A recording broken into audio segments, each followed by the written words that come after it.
بالنسبة لهذا الموضوع نحن كتير سمعنا فيه وسمعنا عنه انه دايما السويدة هدول خونة مانن مع الثورة، ما بيدعموا وهن فعلا يعني حتى انه هن بيضة القبان، يعني انه سويدا لسه ما تحركت والاسد صامد لانه سويدا.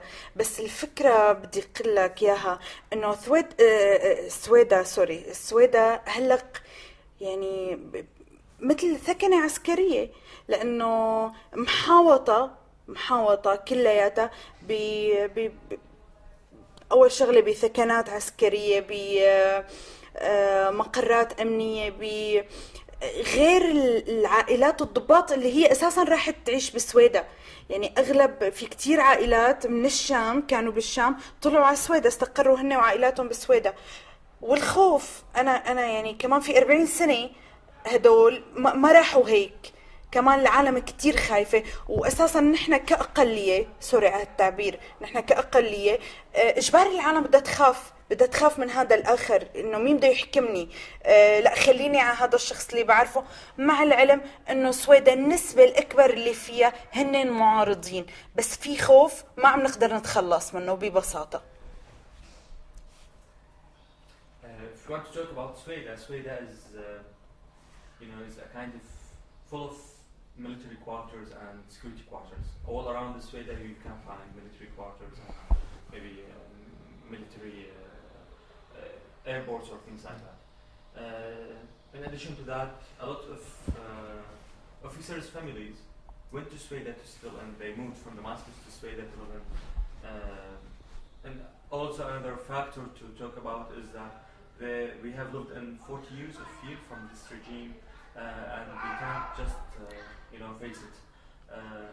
In Sweden, as a minority, let's talk about that frankly, they will fear from the other.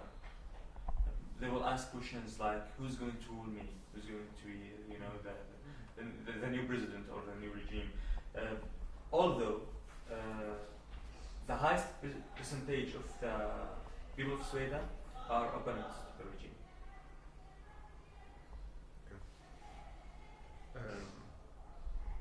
They were arrested for 50 days, and I want her to introduce this question in the sense of we were arrested after the demonstration Syrian Brides, and they were held for 50 days in prison.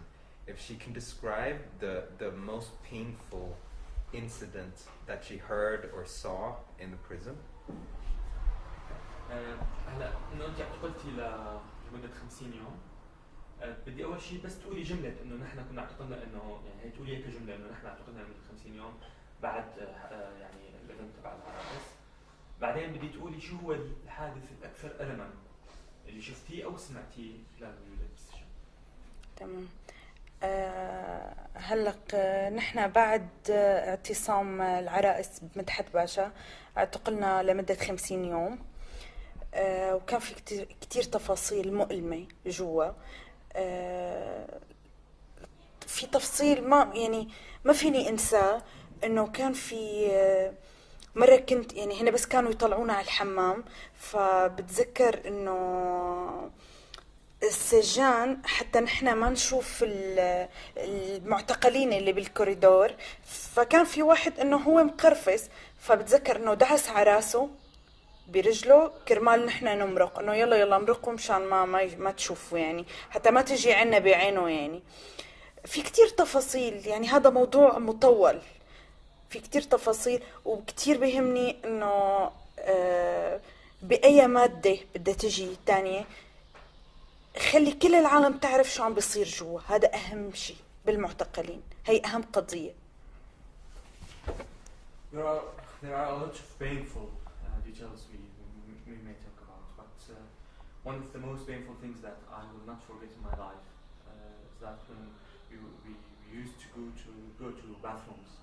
So one of the victims, one of the security men who was taking us to the bathroom, we used to go in a way where we can maybe see the prisoners. So one of the prisoners were just sitting like this. So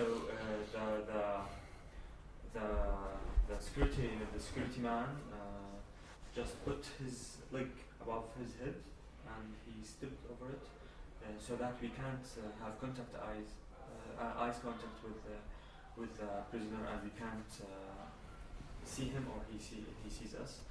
And I think the most important issue we should talk about, that people should know what's going on inside the prisoners.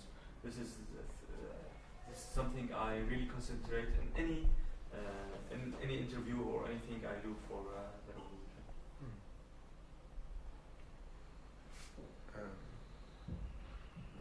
But maybe it would be good to have that shortened, so not as a long answer, but rather the incident that she described, the one that she feels the most attached to. Maybe if she can just describe that. Do you want to talk about it in more details? Not in more details, but just that simply, so we can cut that into the interview. I think she said it. You can cut that. We can cut it. Yeah. Okay. It's quite short. Yeah. Can I ask a question? Yeah. What does that do with a person? How did this change her in thinking, Experience of, acting, experience of being arrested? and in jail, to be in jail, and the specific painful things? How does that change a person in thinking, acting, about her personal life, about the revolution, about what she did in a peaceful way? طيب كيف التفاصيل المؤلمة، كيف الحادثة مثلا بالسجن غيرتك كشخص بطريقة تصرفك، طريقة تفكيرك، بنشاطك السلمي، كيف صرتي تشوفي الأمور يعني؟ كيف صرت شوف الأمور؟ أول شغلة خلتني اكتشف هذا النظام أكتر، وصر على رأيي أكتر إنه هذا النظام حرام يحكم شعب. خلتني صر على إنه إرادتنا هي أقوى منهم رح تضل، لأنه كنت شوف جوا شو عم بيصير بالشباب، كيف الشاب عم بينضرب لحتى آخر شيء، وصل لمرحلة إنه اللي عامله واللي مو عامله أوكي، إنه اللي بدك يا سيدي بس مشان الله خلاص، مشان الله خلاص. في كتير تفاصيل ما فيني انساها جوا. هي التفاصيل خلتني اكون صبورة اكتر، خلتني ما استعجل على شيء، خلتني اعرف قديش هذا النظام صعب، قديش هو عن جد بده وقت، عن جد بده وقت.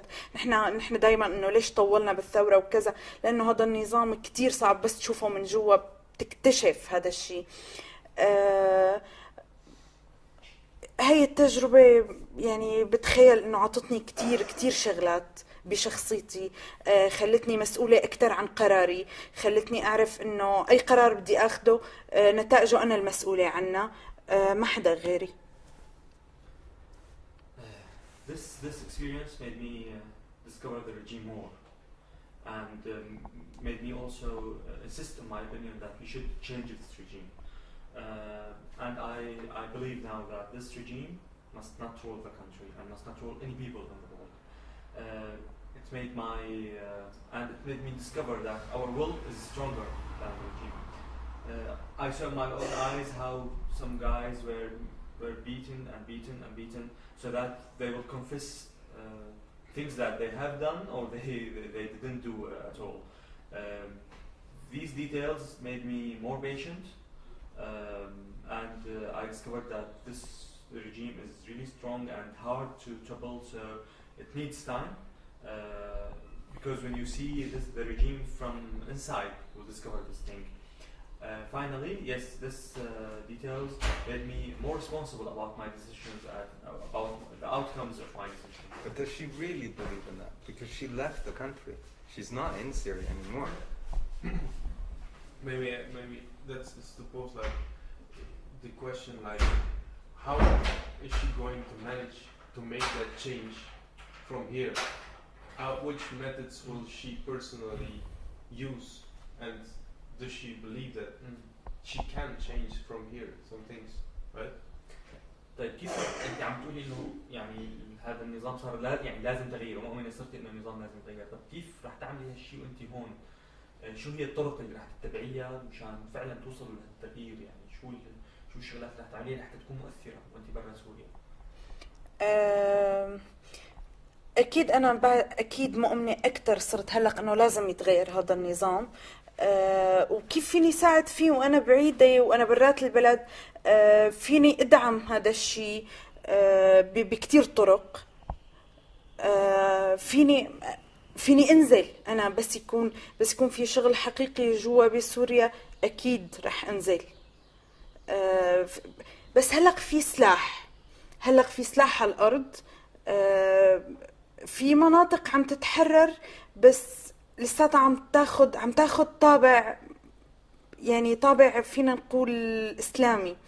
فنحن ما فينا كمان يعني كمان مو هذا المطلوب. يعني سوريا الجديدة مو هي. فبظن انه رح يجي وقت وكلياتنا رح يكون لنا شغل كتير جوا. وان شاء بتمنى انه ما يطول هذا الوقت. بس بتخيل انه هلا حاليا انه اي حدا سلمي فعلا عاجز عن اي فعل، لانه هلا ما فيني اكذب على حالي، ما في غير صوت السلاح، ما في غير السلاح على الارض بس. Yes, I believe that this, and I'm sure that this regime should be changed. I can give support from here by many ways. And when there is a chance for a real work in Syria, I'll go there. But I will confess that there is now armed and weapons everywhere in Syria, and the problem that the free areas now in Syria, free areas are taking a kind of Islamic atmosphere. So, and this is not what we demand, and this is not what we're asking for. The new Syria should not be like this and will not be like this. After this regime is gone, there will be a lot of work to do, and I hope that this is not so far from now. But I confess also that any peaceful activist is now can't do anything because the voice of arms is so louder. But I didn't hear. She said many ways that she can help over here. But can she specify the ways how she helped from here? She personally. انت قلتي انه في كثير من الطرق ممكن تدعمي فيها من هون. ممكن بس تحددي لنا شو هي الطرق اللي ممكن تدعمي فيها من هون؟ هلق مزبوط، في كتير طرق. فيني ادعم، ممكن ساعد مثلا بلم تبرعات لمشاريع صغيرة، مشاريع مدنية طبعا. فيني دعم يكون شيء مثلا وصل اي فكرة عن طريق الانترنت. بصراحة شوي نحن هون محكومين بطرق الدعم، لأنه حتى لبنان هي مانا مريحة أمنيا.